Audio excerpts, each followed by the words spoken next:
Assalamualaikum warahmatullahi wabarakatuh. Gimana nih teman-teman? Hari ini saya ingin sharing ya, ingin berbagi masalah penipuan online yang beberapa hari yang lalu ya, sekitar 4 hari yang lalu. Jadi singkat cerita, ada WhatsApp masuk yang mengaku sebagai orang yang dekat dengan saya, saudara ya. Jadi mengaku sebagai Bapak Abdul Qohar ya, dan menggunakan foto profil WhatsApp Bapak Abdul Qohar, kemudian juga nama di bawah nomornya itu kan. WhatsApp kalau nggak ada nama kan biasanya di bawahnya ada nama ya, walaupun itu bukan nama, tapi di situ tertulis Abdul Qohar. Nah, singkat cerita, Bapak Abdul Qohar ini, yang mengaku Abdul Qohar ini, WhatsApp ke saya ya. Kalau nggak salah ingat, Assalamualaikum, sibuk nggak? Sibuk ora? Ya, mirip sih, maksudnya mirip sama Pak Qohar untuk WhatsAppnya itu. Sibuk nggak gitu kan? Nah, di saat saya itu sibuk kerja ya, adalah kegiatan. Kemudian langsung saya balas secepatnya.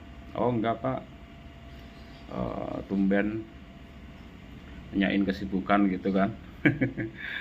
Nah, kemudian dia cerita kalau menanyakan penyakit ya, ada nggak rumah sakit yang bisa menangani masalah penyakit kelenjar getah bening ya. Kelenjar getah bening itu kan penyakit yang sangat berbahaya lah. Seperti teman saya juga, istrinya meninggal itu gara-gara ya penyakit itu di leher. Dan kebetulan juga yang si penipu ini mengaku ingin berobat ya untuk penyakit kelenjar getah bening ini yang di leher. Terus saya tanya, itu siapa Pak? Keponakan. Nah, langsung saya panik kan, wah siapa ya. Saya tanya lagi, sekarang di mana? Di rumah sakit katanya. Dikasihlah foto orang yang terbaring sakit, nggak tahu foto siapa kan. Kita sudah ini ya, sudah terbawa dari komunikasi pertama. Sibuk enggak, itu kita istilahnya udah kena hipnotis ya di situ ya, walaupun kita hanya dengan membaca, karena di situ terpampang foto Pak Qohar dan juga namanya. Jadi gimana ya, dengan Pak Qohar itu kan istilahnya, Pak Qohar itu yang membimbing saya, yang membuat saya sekarang seperti ini. Jadi istilahnya, kalau ada keperluan mendesak, jadi saya langsung buru-buru. Terus kirim rekeningnya Pak, berapa? Oh iya, belum. Awalnya gini, punya keponakan di rumah sakit. Keponakan siapa? Keponakan istri gitu kan. Nah, kemudian Pak Qohar bilang, orang yang mengaku Pak Qohar bilang, punya pegangan nggak? Maksudnya ceklan nggak? Sama persis apa yang Pak Qohar ketika telepon ke, masih punya pegangan nggak? Biasanya kan Pak Qohar begitu ya. Mungkin Pak Qohar ini ngecek kondisi saya di sini di Jakarta ini masih ada uang apa enggak gitu mungkin ya. Nah, langsunglah dikasih nomor rekening. Ada Pak, berapa? Saya bilang gitu, 10 juta dia bilang gitu. Kemudian langsung pakai rekening yang mana? Saya bilang gitu kan. Setelah kirim nomor rekening, dan ternyata nomor rekeningnya itu ada nama yang nyerempet ya, dengan nama istrinya kalau nggak salah, istri Pak Qohar itu namanya Mutiarani ya. Dan rekening yang dikirim itu BCA dengan atas nama, belakangnya itu ada Raninya. Jadi di saat saya sibuk nggak fokus, Jadi berusaha secepat mungkin masalahnya Pak Kohar ini cepat selesai gitu kan. Yang penting di situ ada Rani, oh berarti ini nomor rekening istrinya gitu kan. Langsunglah saya transfer sejumlah uang 10 juta. Nah setelah saya transfer, Pak sudah saya transfer, dicek. Nah disitulah saya scroll ke atas, saya lihat lagi ke atas, ya masih rezeki ya. Mungkin saya istilahnya dijeguk lah, dijeber sama Gusti Allah. Itu penipu gitu mungkin ya. Langsung badan panas ngeng, wah saya cek bener penipu. Langsung seketika saya sadar di situ, udah bener-bener sadar, otak saya udah bener-bener sadar 100% kalau itu penipuan. Akhirnya saya langsung telepon bank penerima. Jadi untuk pengalaman ya, kalau ada penipuan transfer uang, yang harus kita telepon dulu adalah bank penerima. Jadi sebelum terlambat uang tersebut diambil oleh penipu. Langsung saya hubungi BCA, kemudian saya suruh, saya ceritakan kronologinya dari A sampai Z untuk segera memblokir nomor rekening tersebut. Dan di saat saya telepon call center BCA itu si penipu itu masih WhatsApp. Alhamdulillah, terima kasih, berkah gitu kan.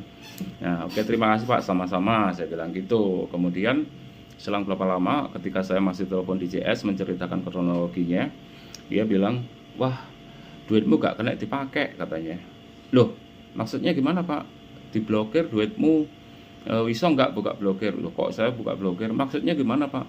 Uangnya ATM saya keblokir. Oh keblokir, itu saya udah tahu, tapi saya pura-pura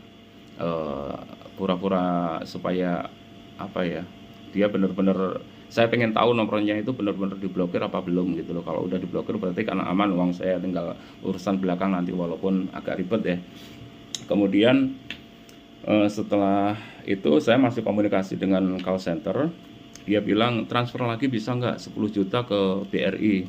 Saya udah tahu itu, udah tahu kalau itu penipu kan. Oh ya udah, mana rekeningnya Pak? Saya coba bercanda gitu ya, saya kasih emosi tertawa gitu. Kok bisa gitu? Ya udah, mana rekeningnya yang BRI? Dikirimlah nomor BRI yang berbeda.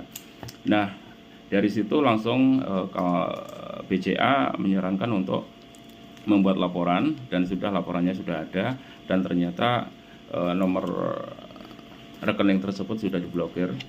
Dan itu rasa-rasanya tidak mungkin ya uang itu kembali, karena transfer di bank lain, dari bank BSI ke bank BCA. Kalau antar bank mungkin masih cepat ya. Jadi ya saya tetap berusaha karena ini uangnya lumayan besar gitu untuk saat sekarang ya. Kalau zaman dulu mah masih enak-enaknya nyari duit mah, mungkin masih agak nyantai gitu. Waduh, akhirnya udah setelah saya laporan ke BCA, akhirnya dikirimlah email untuk persyaratan pengaduan bla bla bla bla bla, pakai materai kepolisian dan lain-lain. Udah selesai akhirnya setelah tanggal 9 kemarin ya, itu kasusnya tanggal 9, dan alhamdulillah Jumat berkah hari ini. Dan itu tidak, sama sekali tidak saya duga kalau itu uang bisa cair. Alhamdulillah tadi sebelum Jumatan itu ada telepon dari BCA. Ya kebetulan saya nasabah BCA, cuman transfernya itu kan bukan dari BCA ya, jadi sedikit agak ribet.